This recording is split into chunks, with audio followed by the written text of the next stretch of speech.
the greatest despair one could feel, a despair of just complete hopelessness.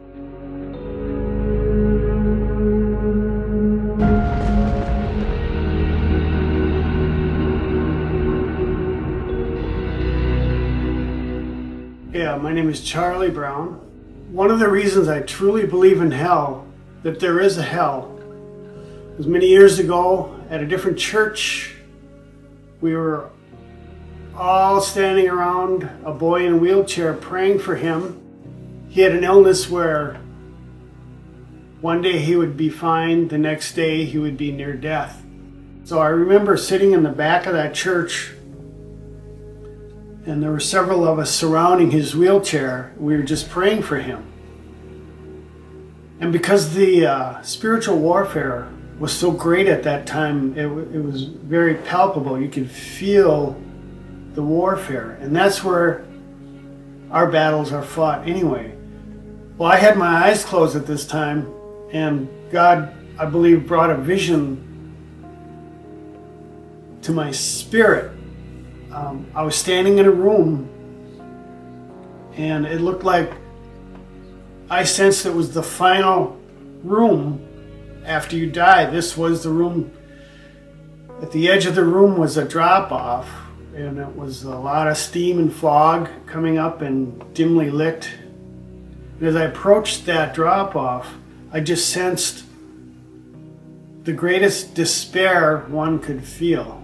A despair of just complete hopelessness. That there's nothing beyond that.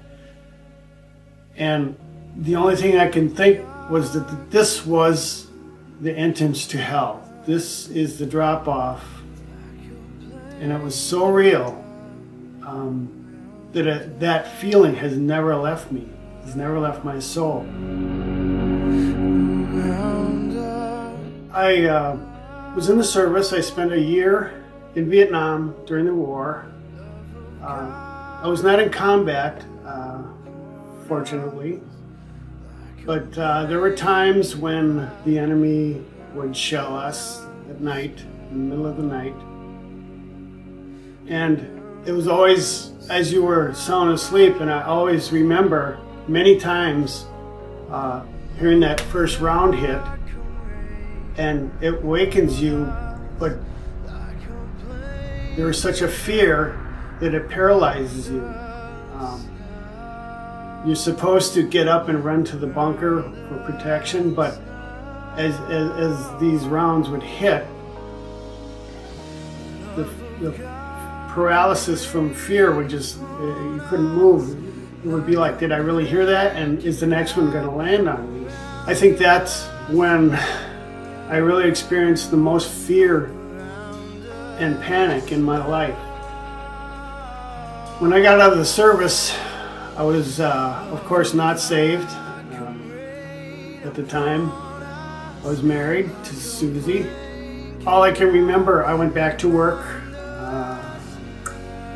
and for about 6 or 7 years, it was just nothing but alcohol and drugs for me. To me, that was a very dark time in my life. I remember very little about that time, and it was in my 20s.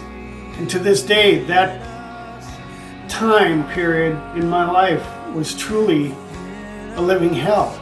God allowed me to experience the hell of earth, of living on earth, so that I could live for Him, truly. And then finally one day in 1978, I was driving home from bowling, and as usual, covering one eye, so I would only see the road once. All I remember is crying my eyes out the whole way home from Milwaukee. It was about a 30-minute drive. October 13th, 1978. When I got home, it was probably 1 or 1:30 in the morning.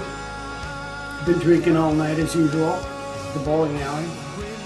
Knelt down beside the bed and woke up Susie, and I said, this is it. I just have to quit this and live my life for God, as you have been praying for so many years. And at that time I did. I I just turned my life over to God, and that's been it ever since. Looking back, it's so obvious that God had His hand on me throughout that entire time. He saved me for a reason.